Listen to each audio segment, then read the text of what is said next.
بسم اللہ الرحمن الرحیم۔ ایک بھائی کا سوال ہے کہ میں فجر کی سنتیں اپنے گھر ادا کرتا ہوں، اس کے بعد میں مسجد میں چلا جاتا ہوں، وہاں بیٹھ کر میں فرضوں سے پہلے تلاوت کرتا ہوں، دعا کرتا ہوں، ذکر اذکار کرتا ہوں۔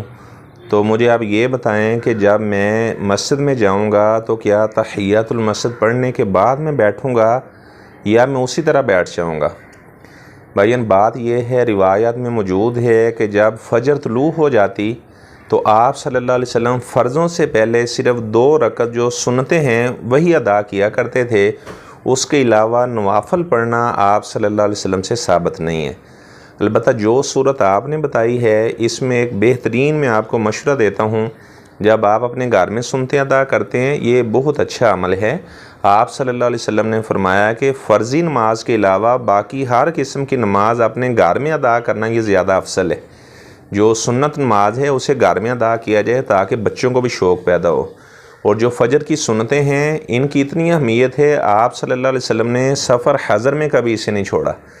اور پہلی رکعت کے اندر آپ صلی اللہ علیہ وسلم سورۃ فاتحہ پڑھنے کے بعد سورہ کافرون پڑھا کرتے تھے، اور دوسری رکعت میں سورۃ فاتحہ پڑھنے کے بعد آپ صلی اللہ علیہ وسلم سورہ اخلاص، قل هو اللہ احد یہ سورت پڑھا کرتے تھے۔ یہ مسنون ہے۔ اچھا، جب آپ اپنے گھر میں سنتیں ادا کرتے ہیں تو آپ اپنے گھر میں اسی جگہ بیٹھے رہیں، تلاوت کریں، ذکر اذکار کریں، اور آپ مینجمنٹ کر لیں کہ وہ مسجد آپ کے گھر سے کتنے فاصلے پر ہے، کہ آپ 2 منٹ پہلے یا 1 منٹ پہلے مسجد میں آپ چلے جائیں، ٹھیک ہے؟ آپ پھر بیٹھے نہ، آپ کھڑے کھڑے ہی جماعت کا انتظار کریں، اقامت کا انتظار کریں۔ جیسے مکبر اقامت کہے تو آپ اس طرح جماعت کے ساتھ نماز ادا کر لیں۔ تو اگر آپ کے پاس ابھی 15 منٹ یا 20 منٹ باقی ہیں اور آپ مسجد میں چلے گئے ہیں تو آپ تحیۃ المسجد ادا کرنا ہے یا نہیں کرنے؟ آپ صلی اللہ علیہ وسلم کا فرمان ہے، جب تم میں سے کوئی مسجد میں داخل ہو فلا یجلس حتی یصلی رکعتین، جب تک وہ 2 رکعت ادا نہیں کر لیتا تب تک وہ نہ بیٹھے۔ البتہ یہ فرض تو نہیں ہے، البتہ تاکید بہت زیادہ ہے، ادا کرنی چاہیے۔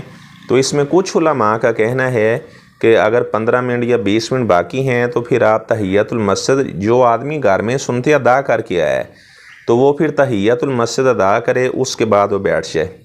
البتہ بہترین رائے جو ہے وہ پہلے والی رائے ہے، آپ اپنے گھر میں بیٹھ کر تلاوت کریں، ذکر اذکار کریں، جو آپ کا مسجد میں معمول ہے وہی آپ اپنے گھر میں بیٹھ کر کریں۔ اور جب آپ نے مسجد میں جانا ہے تو جماعت سے 1 یا 2 منٹ آپ پہلے چلے جائیں اور آپ کھڑے کھڑے ہی پھر اقامت کا انتظار کریں، اور اس طرح آپ جماعت میں شریک ہو جائیں۔ تو اللہ تعالیٰ سے میں دعا کرتا ہوں اللہ تعالیٰ ہمیں تمام باتیں کتاب و سنت کی روشنی میں سمجھنے کی توفیق عطا فرمائے۔ ھذا ما